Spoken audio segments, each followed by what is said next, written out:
جس کے لیے اجازت دے، اور اس شخص کا موحد ہونا، اس کا ایک ہی در پر سر جھکتا ہے، اس کی قربانی اللہ ہی کے لیے ہوتی ہے، اس کی نیاز اللہ ہی کو ہوتی ہے، وہ نظر اللہ ہی کے لیے مانگتا ہے، وہ رکوع اللہ ہی کے حضور میں کرتا ہے، وہ جھکتا اللہ ہی کے آگے ہے، کوئی اور در نہیں ہے اللہ رب العزت احکم الحاکمین کے در کے سوا۔ وہ موحد، ایک اللہ کا پرستار، عبادت کرنے والا، جو کسی اور در پر جھکنا اپنی شان عالی کے خلاف سمجھتا ہے، ایسا انسان ہی رسول اکرم صلی اللہ علیہ وسلم کی شفاعت کا مستحق ہوگا۔ اگر کوئی مشرک ہے، ہر در پہ جس کا سر جھک جاتا ہے، ہر خانقاہوں پہ اس کے ہاتھ دعا کے لیے اٹھ جاتے ہیں، ہر کوئی پیڑ سے، پتھروں سے، دیواروں سے، دھاگوں سے، قلابوں سے، کڑوں سے جس کی امیدیں وابستہ ہو جاتی ہیں، اس کے لیے کوئی شفاعت نہیں ہے، کوئی سفارش نہیں ہے، منع کر دیا پہلے۔ گزشتہ جمعہ یہ بیان پورا گزر چکا ہے تفصیل کے ساتھ۔ آج کے بیان کا جو حصہ ہے وہ یہ ہے کہ ان 3 شرطوں کے ساتھ جو سفارش قبول کرے گا رب ذوالجلال احکم الحاکمین، وہ کون ہے؟ سفارش کرنے والے کون ہیں؟ الشافعون۔ تو شافعون میں سب سے پہلے مقام محمود جن کو عطا کیا گیا ہے جناب محمد الرسول اللہ صلی اللہ علیہ وسلم کی ذات گرامی ہے، ہزارہ درود اور سلام نازل ہوں جناب محمد الرسول اللہ صلی اللہ علیہ وسلم جیسی ہستی پر۔ بہت کرم ہے اللہ کا کہ ہمیں اللہ رب العزت نے نبی کی امت میں پیدا فرمایا۔ پہلی سفارش تو ہمارے نبی ہی کریں گے، یہ شفاعت عظمیٰ یا کبریٰ کے نام سے یاد کی جاتی ہے۔ جب ہمارے نبی شفاعت کر لیں گے، اور اس کی طویل حدیث گزشتہ جو گزر چکی ہے، مختصر یہ جان لیجئے کہ جب اللہ کے رسول سجدے سے سر اٹھائیں گے، دعا کے لیے ہاتھ بڑھائیں گے، تو رب ذوالجلال کہیں گا مانگو، کیا مانگتے ہو؟ کہیں گے امتی امتی ہائے۔ تو جن لوگوں کے اوپر جہنم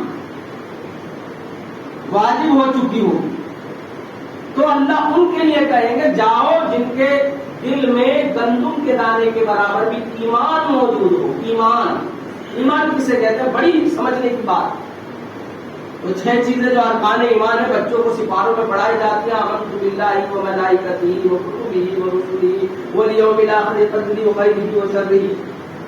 ایمان جس کے دل میں رائے گیہوں کے دانے کے برابر بھی ہو، ان کی بخشش کر دی جاتی، وہ پورا مٹھا جو ہے بھر کے دونوں ہتھیلیوں سے ان کو نکال لیا جائے گا۔ پھر دوبارہ آپ سجدے میں جائیں گے، وہی معاملہ رہے گا۔ پھر اس کے بعد جب دعا کریں گے تو پھر اس سے کم آ جائے گا، مٹر کا دانہ ہے، پھر گیہوں سے کم ہے، پھر رائی کا دانہ، پھر رائی کے دانے سے کم، 3 مرتبہ اس طریقے سے ہوگا۔ پھر ان لوگوں کی بخشش کر دی جائے گی۔ دوسرے شفاعت کروانے والے جو گروہ ہیں، ان میں فرشتوں کا تذکرہ آتا ہے۔ فرشتے شفاعت کریں گے، اللہ کے حضور سفارش کریں گے۔ اب فرشتے کس کی سفارش کریں گے یہ حدیث پاک میں نہیں بتایا اللہ تعالیٰ نے۔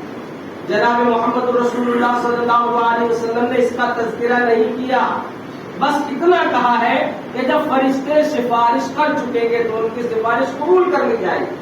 اب ہمیں علماء کرام بیان فرماتے ہیں، حدیث کے لکھنے والے بیان فرماتے ہیں کہ کس فرشتے کس کی سفارش کریں گے، کیونکہ دنیا میں ہر شخص جس کو جانتا ہوگا، پہچانتا ہوگا، رشتہ ناتا ہوگا، اس کی سفارش کرے گا اللہ کے حضور۔